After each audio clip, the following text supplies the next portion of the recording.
Saya ingat ucapan Hubabah Maryam Al-Haddar, guru saya almarhumah. Beliau itu orang paling dermawan yang pernah saya kenal. Pasti ada banyak orang-orang dermawan, tapi orang paling dermawan yang saya kenal Hubabah Maryam Al-Haddar.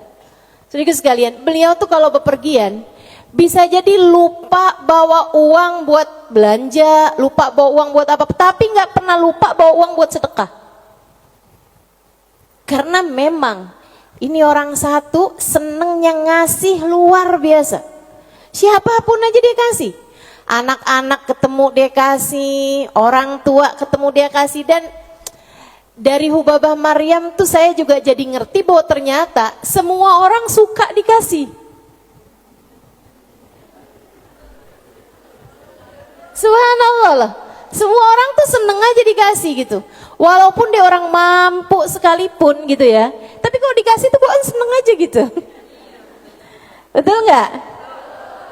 Ini yang katanya Nabi Muhammad, tahadau tahabu. Saling beri hadiahlah kalian, maka kalian akan semakin saling sayang, semakin saling cinta.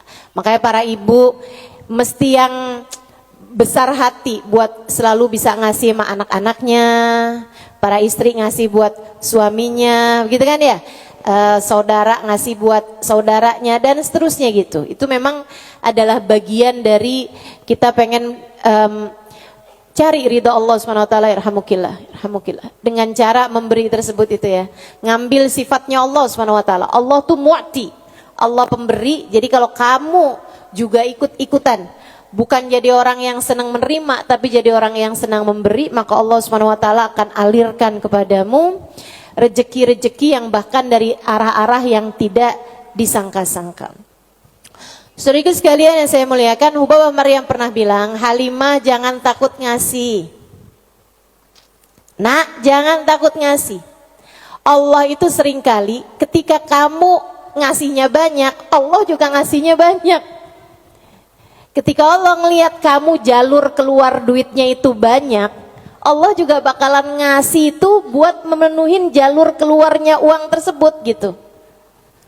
Kata Hubabah kayak begitu, jangan takut buat ngasih, nak, jangan takut buat ngasih. Subhanallah, itu sering saya inget-ingetin tuh, jangan takut buat ngasih, jangan takut buat ngasih. Kadang-kadang tuh orang punya banyak aja, kalau mau keluarin duit tuh kayak disuruh keluarin separuh nyawa gitu.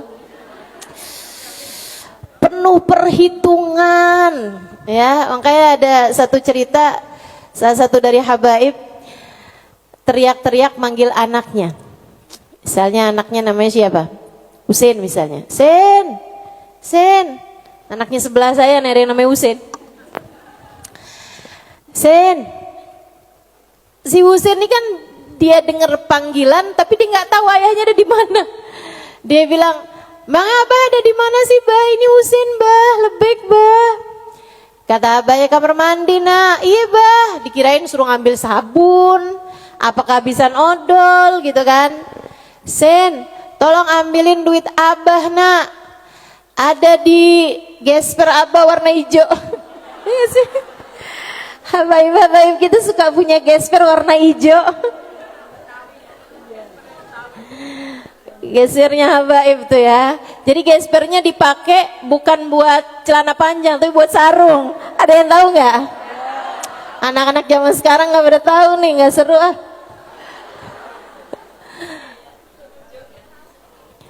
Dia bilang ambilin duit Abah nak, kasihin kepada keluarga fakir miskin di jalan apa gitu, udah disebutin sama dia. Dikerjain sama anaknya saat itu juga, diambil uangnya kemudian diserahkan kepada keluarga yang dimaksudkan sama abahnya. Habis dia pulang, dia bilang sama abahnya, Abah kenapa sih Bah, sampai repot-repot lagi di kamar mandi, bukan nunggu aja ntar keluar. Abahnya bilang, nak kalau keluar setannya lain lagi. Emang sedekah tuh kalau enggak cepet-cepet dikeluarin lain lagi tuh. Coba aja kamu ngelihat orang nih, ya ampun kesian banget, mau ngasih nih kayaknya 100.000 deh misalnya gitu. Kita inget nih di dompet kita ada 100 ribuan gitu kan. Pas kita buka dompet, tapi banyak juga loh orang kayak gitu, 50.000 aja apa ya gitu. Kelihatan ada duit yang hijau, 20 ribuan. Terakhir keluarnya berapa? 5.000. Ada yang pernah begitu? Mana orangnya? Saya. Urusan sedekah luar biasa. Kalau nggak cepet-cepet dikerjain, luar biasa setannya teman-teman sekalian. Makanya mudah-mudahan Allah Subhanahu wa taala selamatkan kita dari segala sifat pelit-pelit ini nih. Baik itu yang namanya syuh ini udah pelit yang banget pelitnya, ataupun bakhil orangnya ya. Kalau yang tadi atas syuh orangnya namanya syahih. Kalau yang kedua nih bakhil, yaitu orang yang pelit sama apa yang dia punya, ama yang jadi miliknya dia mau ngeluarinnya tuh penuh dengan perhitungan.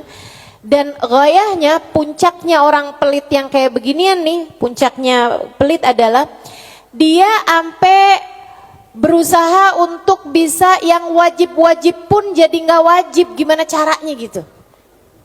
Kayak bayar zakat gitu kan? Mikir-mikir mau bayar zakat harta 2,5% dari harta kita di akhir tahun. Itu kan kalau mau dicari-cariin jalannya biar nggak keluar zakat, bisa teman-teman, bisa. Terutama nih orang-orang kayak saya nih belajar fikih kelamaan, belajar fikihnya lama, saya tahu persis cara mengelabui hukum Islam. Tetapi teman-teman saudaraku sekalian, ilmu ini walaupun saya mengetahuinya, saya tidak akan mengamalkannya buat diri saya pun juga buat orang lain. Kenapa gitu? Kamu sedang mengelabui siapa? Bukankah Allah Maha tahu segalanya? Kamu mau nih gimana caranya biar duit saya nih nggak saya zakatin? Oh, kamu begini. Misalnya gitu ya. Sekedar dirubah bentuk duitnya itu. Jadi tanah, jadi rumah, kan zakatnya setahun lagi. Bisa aja kayak begitu. Akan tetapi teman-teman saudaraku sekalian, sekali lagi ini pengelabuhan urusan dunia. Tapi kalau urusan di hadapan Allah Subhanahu wa taala, Allah tahu segalanya. Allah paham niatmu, mau deket haul, mau deket waktunya wajib mengeluarkan zakat, kamu beli tanah biar duit kamu berubah jadi tanah untuk menghindarkan kewajiban zakat. Allah paham betul urusan apa yang ada di dalam hatimu itu. Jadi janganlah sok-sokan cari-cari. Mungkin ada pendapat lain yang bikin ini jadi nggak wajib, misalnya gitu kan? Ada aja, bisa aja teman-teman saudaraku sekalian. Orang yang belajar fikih bertahun-tahun itu akan ngerti caranya hal-hal yang seperti itu. Tapi tentu saja kita tidak akan mengamalkannya sebab yang kita cari bukanlah pandangan manusia, yang kita cari bukanlah hukum dunia, akan tapi yang kita cari adalah yang di sisi Allah Subhanahu wa ta'ala.